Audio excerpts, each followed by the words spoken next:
Assalamu alaikum. I am Ahmed Ramadan for Muslim Network TV, and this is GTA Muslims Today.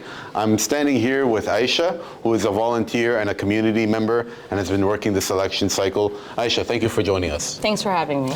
So my first question to you is, what is the most important issue for you this election? The most important issue for me is Palestine.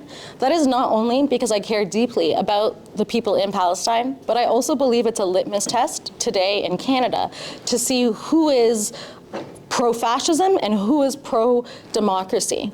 So when we are taking away our rights to free speech here, using Palestine as a Trojan horse, everyone loses their rights to free speech.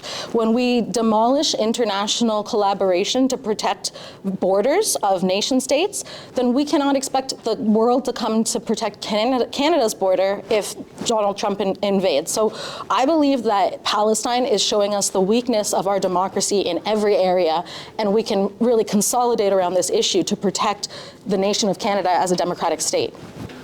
Do you feel like Canada has done enough?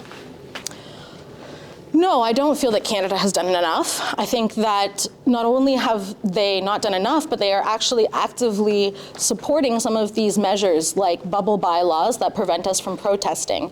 I'm an academic, and at the university, I've seen lots of students and academics lose their positions and jobs for advocacy. And I think that the question of arms embargo is crucial. So when a Canadian politician says, I support a ceasefire, but they don't give us a plan for how they're going to get that ceasefire, it's like saying, I support affordable housing, but I have no plan. So we suggest arms embargo, and the fake arms embargo right now, they only canceled 12% of the existing permits to send weapons directly to Israel, but meanwhile, the vast majority of Canadian weapons that end up in Israel go through the United States with no requirements of permitting or tracking. So I think it's this obfuscation of the reality that lets the Canadian politicians speak out of both sides of their mouth and really take no action. So I demand that we take an arms embargo to the full extent of our obligations under international law, and after that we can start talking about doing enough. So I know you're an organizer and you've been working with Vote Palestine. Can you tell us a little bit about that and how organizations have come together to kind of force politicians and candidates on a platform? Yeah, so I'm a volunteer. I'm literally just a community member who heard about the Vote Palestine platform and started going out on my own to tell my fellow community members about it. I think education is the only way to democracy and to mobilize our collective power. Vote Palestine is a way to force the politicians to answer our questions about Palestine. Because if they don't answer our questions, how can we choose who to vote for when we don't even know the differences between their positions? So Vote Palestine has articulated 5 demands. Arms embargo to protect and provide aid to Gaza, to protect free speech in Canada on Palestine, and to combat anti-Palestinian racism, to end Canadian involvement in illegal settlements. Yeah, the 5th one, and to recognize the Palestinian state, which France has said they will do in June, Ireland and Spain have already done, but Mark Carney has said he will not do in June.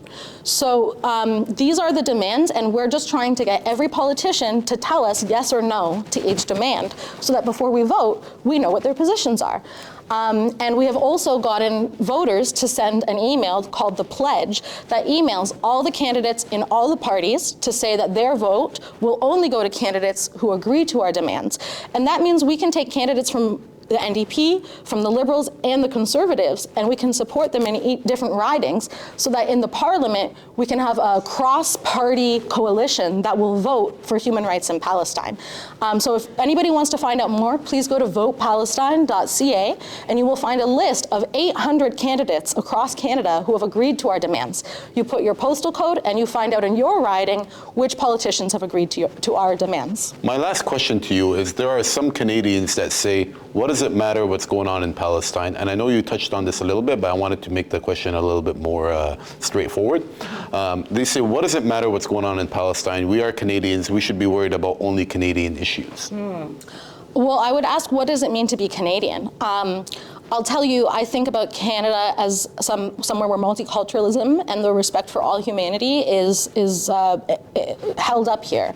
My parents met in a high school in Toronto. My mother is Jewish from Montreal. My father is Muslim from Egypt. That is a sign of how Canada is all about the international collective of people, right? Like, we have people in Canada from across the world, and we also have traditionally been peacekeepers and stood up for international democratic institutions. Canada is a founding member of the ICC, the International Criminal Court. And yet, why is it that we're not definitely saying, oh, we will enforce the arrest warrant for Netanyahu, right, the way Spain has? So I think that if we want to continue to exist as the Canada that we know, with free speech, with an international role upholding international law and human rights, and with multiculturalism and respect for all peoples, then that Canada only exists if we fight for it and struggle for it and choose to vote for that, and not to vote for the fascism, the wave of fascism coming from the United States. It will not stop at the border between the United States and Canada if we don't hold it back. That's what I believe. Aysha, I believe that we need to have another interview a little bit more in depth, and we could really dig into some of these topics.